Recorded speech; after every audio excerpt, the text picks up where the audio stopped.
কি অপরাধ ছিল আমার যে আমি আমার মহল্লার একটা অপুষ শিশু মারা যাবে, ওর জানাজা আমি অ্যাটেন্ড করতে পারি নাই।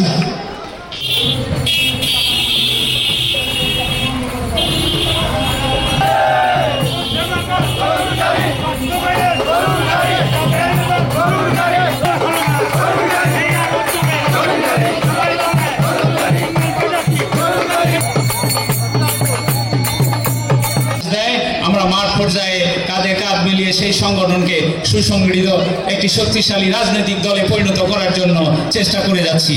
প্রিয় ভাইয়েরা, আপনারা জানেন বিগত আওয়ামী লীগ সরকারের আমলে আমরা এরকম কর্মী সম্মেলন করতে চেয়েছিলাম, কিন্তু দুঃশাসন আর প্রশাসনের হুমকির মুখে আমরা এই ধরনের কোনো প্রোগ্রাম আমরা করতে পারি নাই। 5ই আগস্টের পরে পরবর্তীকাল সময়ে যখন আমরা একটা স্বৈরাচারকে পতন করতে সক্ষম হই, তার পরবর্তীতে ব্যারিস্টার আন্দোলন রহমান পার্থ ভাই আমাদেরকে কর্মী সম্মেলন করার জন্য নির্দেশ দেওয়া হয়।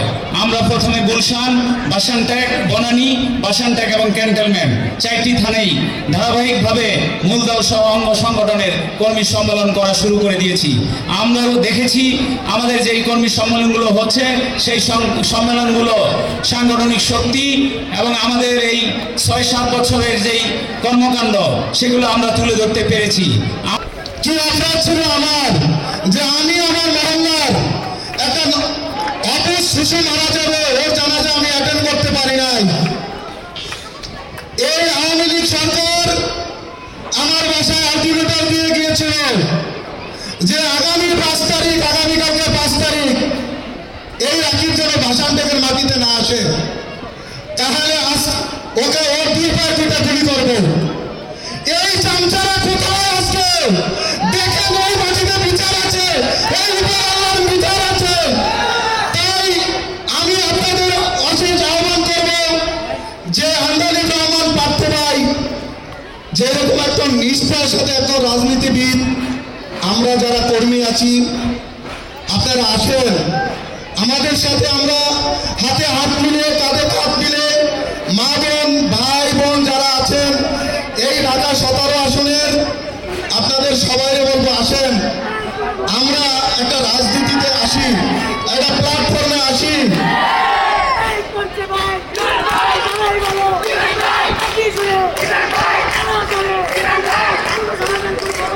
বাবা একটু থামো, এই বাবারা থামো, একটু থামো প্লিজ। আমি 17 আসনের ভাই ও মা বোনদের বলবো আপনাদের অনেকে অনেক কবিতা শোনায়, অনেক যুক্তিবাদী শোনায়।